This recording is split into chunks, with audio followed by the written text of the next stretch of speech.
Welcome to the show where we talk about fashion on a larger scale, how fashion tells our story, culture, and our history. I am your host, Reniel Botnande, and you are watching Moda. In this episode, I am very excited because we will be joined by one of the famous young designers here in the province of Negros Occidental. He is an official designer for some local pageants here in the province. Some of it were the Kadalagan Queen in Victoria City, and of course, the famous pageant here in our province, the Linay Sang Negros. Join me in welcoming our guest for this episode, Mr. Chino Christopherson. Hello, sir. Good afternoon. Hi, good afternoon. Kumusta? Okay, good. Never been better. All right. So now we will later we will talk about your garments, your works, but now we want to know you more. We want to know about your fashion career. Paano ni nag-start, and was this your plan? Well, first, wala gid ko plan to be in the fashion industry because I wanted to be a nurse before. So I studied nursing. I finished associate in nursing in Colegio San Agustin. And after that, nag take a break because though hindi ko bala sure sa akong career since damo lagi dyan nurses before. So I enrolled in photography. So nag-start ko yung photography. So I do photo shoots with other designers. So dito ko nag-shoot yung mga bio nila. And then after that, nag-try ko makeup, fashion makeup. Okay. Dito ko naging collaborate ang duwa ka world, photography and makeup. But then, mas naman, kung may educational, may career, Correct. at least do may fallback ka. So, in connection with photography and medicine, nagsulod ko RadTech, so Radiologic Technologist. There, nag-graduate ko, and I am a registered radiologic technologist. And after that, since hindi pa ko gapon satisfied sa career ko, nga do ka, I believe nga daan sa saying nga, mas start ko business as young as now para at least bala at the end of the day draman Japan ang end up ta mo. Correct. So gin-pursue ko gid ang love for fashion, which is photography and makeup, but may nag-knock bing opportunity, so which is amo na gin-offer sa amon nga Bacolod Circle of Young Designers. Amo na siya nag-audition ko da. And then amo na nakasulod ko sa fashion industry. Okay, so kaysang gamagagmay ta, 'di ba? We already know what our passion kag kundi inta sagad, correct man? So in fashion, if you are a designer, you have to really know how to sew, correct? How to panahi, how to draw, 'di ba la? So kabalo ka na mag-draw, kabalo ka na Before, na-remember ko, I used to draw animes. Obra-obrahan ko na sila bio, and then I love paper dolls. Paper dolls, ginasawa na gina-play ko ya. And then I also love science. Do amo na balahaw, do confused ko that time. Pero wala gid nagsulod ko into fashion ko. But I have ang family namon is agriculturist, lawyers, amo na balahaw. So do wala sila ya arts gid bala nga sa departments ng arts, do wala gid ko family dara nga section. But you know, as you grow older, gapati mo nga nga ang imo nga passion maano na ako na mabalaan mo lang na when you're 20 years old up. Correct. Pero may iba man nga mga kabataan nga kabalo na gid sa gusto nila. So amo na. But sa fashion, amo nagsulod lang man na sa hobby-hobby. Okay, so ikaw gid mismo sa una gatahi sa mga garments? No, ang una ko natay before is pincushion lang gid na yan. Hindi gid ko kabalo man na isang una. But may lola ko nga sa stray, gapan na ilang na siya do mga uniforms lang balahaw. Di makita ko nga kabudlay, hindi ko nga dan mauting nga tao before. Do ang akon nga attention span is dasig lang gid. Pero sa nagsulod na ko like sa fashion, basta makita mo ba lang nga nag-grow ang imo creation do kanami isang feeling. Correct. Kag kanami, kay at least you've realized kung ano gid ang gusto mo, no? Yes. So, hindi siya ulihin na. Kay hindi ulihin ang tanan. Like, Yes. for example, you love fashion, gali iya mabalaan mo na nga gusto mo gali iya mag-designer, 50 ka na, and that's wala Pwede daya gid. problema. Kumbaga calling Calling mo correct. bala. Kay because ang we have our diplomas, yes. but it doesn't really mean na successful na Yes, ko. damo May ko ubra friends. na ko. Damo ko friends nga are into medical fields nga nag-transfer sa art department sang career nila. Damo ko nurses nga nag-designer, may iba nag-painter. Siguro lain gid jaya ang weight bala sang passion. Correct. Kaysa sa imo nga dugay tawag bala nga it's either money or passion mo. Correct. And fashion is very risky. Fashion industry. Yes. Kay Especially business here ni. sa Philippines nga damo-damo gid gadan talented nga mga tao sa Philippines and damo-damo gid critics. So you need to be what do you call this? Parang kung ano ang do self-expression mo. So dapat ready ka man sa iyang basang tao eh. Correct. Gusto na nila or hindi man. Dapat ready ka sa criticisms. Correct. Yes. Let's talk about your garments. How did it start? Nga this is my design. This is very Chino Christopherson. Paano mo na siya na ano nga? I want more gems. I want stones sa bayo. Before, sang nagsulod kami, Bacolod Circle of Young Designers, we were like, nag-audition guro mga, let's say, 50, and then gin-trim down into 20. Under ni sa, ang Bacolod Circle of Young Designers is under John Ditching, which is sa Dubai. Siya ginang-amon nga, do mentor. Okay. So, nakasulod ko because of him. Siya man nakadiscover sa akon nga may talent ko into fashion. So, nag-create siya sang, nag-trim down into 10. So, sa 10 na, dapat sari-sari ka mo genre. Like, we have, I have a friend nga designer iya into classic. One is vintage, one is Filipiniana, one is modern classic, and then ako do feel ko is do ka out of this world balaw. Siguro sa akon nga ginapamaten nga mga music, do ra lang do influence ko by pop culture. Okay. Gusto ko do ka panawag nila sa kon do ka visionary. So I want it something different. Gusto ko man classic, pero mas nami kung different ka. So ang tawag nila before is wala man ko naka-idea before, avant-garde na siya daw. So si Sir John Ditching ginambala niya ko nga avant-garde designer ko. So I went with that road. So dito na dayon nag-design ko under that genre. Okay, that's very nice. So you've mentioned a while ago nga sang ara ta sa wala pa taga-start setup, kag wala pa naka-roll aton camera, you've mentioned that you like Alexander McQueen. Yes. So one of my inspiration is Alexander McQueen. Well, tanan mang guro nga mga avant-garde designer namian siya because kay do ka open bisiya ang iyabi nga mindset is do ka different, do hindi mo mapaminsaran nga maubran asang bayo tapos makibot ka na lang sa year 2021 ginagamit ta na. Do visionary gid siya, do makambal ka way back before mo do ka weird man ang bayo man, but now ginasuksok ta na. Parang do ka amazing nga do makita ang future. Even though before, do ka bizarre siya, tulok. Correct. It's weird sa subong generation, pero hindi tayo mapaktan nga, suko na siya diba, for the next. Before, I saw a creation of Alexander McQueen with dako nga glasses. And everyone was laughing because it looks like, do ka welder, balahaw. Tapos may mga puff sleeves nga, do ka dagko. Everyone was laughing, do hindi maging uso subong.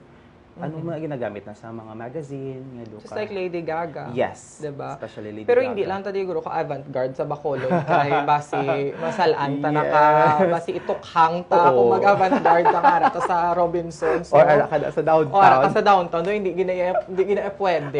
Imagine before hindi ta ka glasses, ako gabakagi ko yung glasses, gadagko before kay isa man sa mga inspiration ko is Michael Cinco man mo. And do ka kaiba ka man sa public before ginakadlawan ka, subong lang tawa ng mga glasses nga dagko kay kilanlan taman face shields na. Diba? Nag-api. Correct. Tapos hindi ta mapakta ng fashion, no? Like for example, actually I'm wearing sa una, do ka weird sa aton, mag-trousers, mag-square pants. But now it's a trend. Yes, correct. Mag-square pants ka sa una, do ka, oh my God, din ka makadto. Yes, pero subong, do ginormalize. Yeah. Do amo na siya ang fashion, no? Do hindi ta mapaktan. Oo. So I like gidya katama sa imong designs because I also scroll sa imong social media. Kag nakakita ko one of your pieces nga you've said na sa una ginkadlawan because it's not a thing. So tell me about that. Actually may duwa ko ka outfit nga gin-design before. It is a jacket na ang first niya collection that was 2015, first nga fashion show, first Bacolod Fashion Week. Ang akong title sa akong design is mummification. So the collection is all about the process of mummification. Nice. Translated into fashion. May isa ko ka jacket nga it's a circular jacket. Gamano puff gamo na kadlawan nila may dumanok kuno do inasal. Ako I took it like ko na lang gin humor ko kay ano na nga I'm very inspired by the chicken inasal. Pero there's a story behind that. Dara ba lang duka it's what do you call that? Duka isa man na sa element sa mga Egyptian, nga doon mo na ang shape niya. So as an artist, maintindihan mo ginaya. Di subong nakita ko after pila ka years, nakita ko ang amo na nga silhouette sa mga fashion show, mga runway mo ko. Okay, so I posted it. Nga mo ko before sige lang ta. Sure. So before, gin-post ko siya. So before, ginakadlawan isang iban nga mga tao subong gina-shoot na for Vogue, for Amoni.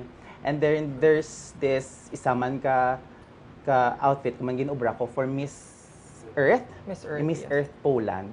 Nga do ka see-through siya nga do hambal nila kuno do kurungan ka manok. Nakita mo ko siya. nakita.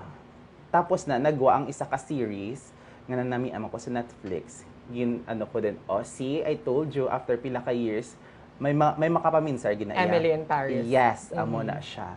Amo ko imagine do ka kis ado mo proud makabasa sa self mo. Okay. Nagaka-inspire mo ko sa ibang nga designer nga to do a weird beautiful thing. Tapos na eventually sundon man. Do mo na balahaw, no? Correct. For the information of our viewers, no, avant-garde, futuristic, out of this world. Do out of this world, it's hindi siya normal. It's not, hindi siya bala basic. Like for example, ang hips mo i-exage mo. You add extra. Ang panawag ko daya sa avant-garde, ang ako that term is body modification. Do gina-modify mo bala ang lawas. Correct. Like for example, dugangan mo shape. Like for example, ang balakang padakuon mo, taason mong shoulders niya. It's not classic. Hindi siya classic gintulokon. But it's wearable. It should be wearable. Pero do ka weird lang gid siya una-una mga tulok, but fashion should be wearable Should be wearable dapat. Pero there are some nga dulapit na bala sa art piece na. So, pero yung hambal Manila ko ng fashion and art is do ka different thing gid. But fashion for me is art gid Correct. Kay sa iban, kung hindi ka mo yung mga fashion enthusiast or you're just simple or wala nyo ginalantaw ang fashion like art, it's weird. Yes. Just like art. Kis may mga abstract, kita mga drawings. Correct. Hindi ko na maintindihan. Ano na sa meaning. Pero ang painter may story behind that. Ang drama mo is dito ka naman dapat emotional attachment naman. Ang ma-feel mo sa certain nga painting, amo naman na da. Because nakita ko ni siya sa isa ka social media na account, ang hambalya, fashion is not art. Diba? Fashion is not art. Fashion is not art. Pero what do you think? Fashion is not art. Ako naman I think fashion is self-expression. And self-expression, you can use it. Pwede mo siya self-expression by expressing yourself in a different way. I think it's also called art. Correct. Diba? Expressing yourself or expressing who you are depende through what medium. Yes. For example, some people would express themselves sa tattoo nila. And some people would accept that as fashion ang imo nga tattoo, di ba? Do pa moda man ang panawag bala. Moda, diba? correct. So, Sir Chino, since na-istoryahan ta na about your style, so you are focusing actually sa avant-garde, and of course you do classic as well. Let's talk about your garments, your pieces.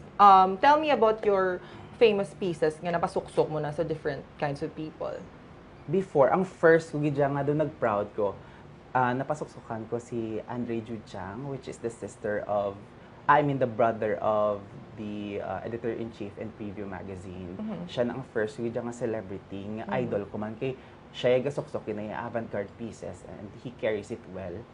Ang other ko naman yung mga clients is muna si Samantha Bernardo, atong Orchids. Recently, yes, Born Brave na siya. And ang iban ko is not do ka classic so hindi ko man siya masterpiece but work of art ko man siya. Pero ang mga masterpieces is amo na they Samantha Bernardo as long as it looks different. May ara man ko mga pieces nga padala for commercial but it looks like RTW na. And may ara man ko Neo Filipiniana gipadala for Mrs. World Philippines. Okay. Nagdaog to. Do different man siya. It is not a classic Filipiniana. Ginpa-modernize ko siya. It's see-through, it's sheer, may balakang man siya gin-modify ko ang lawas si Jillian dinurog light and ginpadakuan ko ang sleeves. And of course, kung makita nyo sa akon nga social media, may mga entries man ko da maglinay sang negros nga do ka weird man tulokon. Pero I mean, it's self-expression. Amo na yung fashion ko mo. Some will say it's funny, some will, but pero amo na ibig akon nga I believe in myself. Bala nakamood akong anong ihambal. So that's why you're really into pageant designing. Nakara sa garments sa mga pageant candidates. For example, production numbers, such the swimwear. So you do stuff like that as well because of your style. But take note, everyone, of course, the design man, he is also famous. He is also famous sa mga pieces like weddings and debuts. Correct? I should, dapat maanugid ko, ano man ko sa mga clients ko sa Bacolod. Kay as an entrepreneur man, kay hindi ka man mabuhi kung mag-stay ka lang gid into fashion and art eh. Dapat maano mo man, ma-change man kamo ideas sa imo client. Like for example, wedding, you can't have her wear something do ka out of this world sa wedding niya. Kasi I believe man, mayroon man ko duwa man ka utok. Gapati man ko nga, if wedding, you should always go with classic. Kaya at least 50 years from now, makita mo self mo nga hindi ka buki. Correct. Nan. Mayroon man ko nga mga clients man nga mga isog, nga mga brides ko. Ginapasok-sukan ko man sila nga do ka avant-garde man gamay, tapos makita nila ang self nila after pila ka years, ay uso na nigali subong ipasok-sok mo sa chin. Nan. That's nice. Ano ka man dapat panawag sini, ga-adjust ka man sa imo nga mga clients man. Especially here sa Bacolod, do wala pa gid masyado may gaisog, hambagin nila wala ko di client. Amo na guro sa mga clients dito sa Manila. Muna. So that's nice, kay syempre man ang fashion industry. Subong do na out man siya. Yes, because of the pandemic. Damo na isog. Subong magsuksok mga outfit. Hag sini nga pandemic, though how was fashion? How was fashion industry? Last time sa amon last episode, medyo slow ang fashion business. So ang fashion industry. Nagsuffer gid kami. Nagsuffer gid ang events kapin pagid ara ko under man ko sa events industry kag ang fashion. Nagsuffer man siya, wala may nagpakasal, wala may debut, wala may special occasions, wala man pageants, especially pageants. O ang mga friends kung mga LGBT community, mga makeup artists nagsuffer man. So what I did is nag-PPE kami. PPE lang gid mask. So, ginlanta ko man ng brighter side nga bako chance ko na ni guro to create something new ay. Since pandemic, maubra guro do kakaiba nga PPE. Maubra ko guro kakaiba nga mask. So, damo man opportunity nga mag-blossom kapanawagan isang iban sa pandemic designer kuno. Kaya balang subong lang kuya kuno nakilala. Amo na balahawan, di maging super kilala gido. Subong bala ang amon nga mas ang nag-boom name, ka. Yes, nag-boom ko subong. Kay mangita ta way nga ang new normal nga outfit, paano mo na ipa-fashion? Speaking about nakilala ka sa isa ka post na nag-viral gid sa social media. Kag-ini, ang design mo, ang garment mo, ngaging suksok ni Rabia Mateo, who is our contestant, our candidate for Miss Universe 2021. You designed her departure attire. So, Luckily. can you tell me about that? Well, first, si Sir Reniel Dagala is the stylist of Rabia. So, nagpadala na silang team niya, Team Rain XM, nagpadala sila invitation to all designers in the Philippines to create something for Rabia. May mga rules. It should be modern.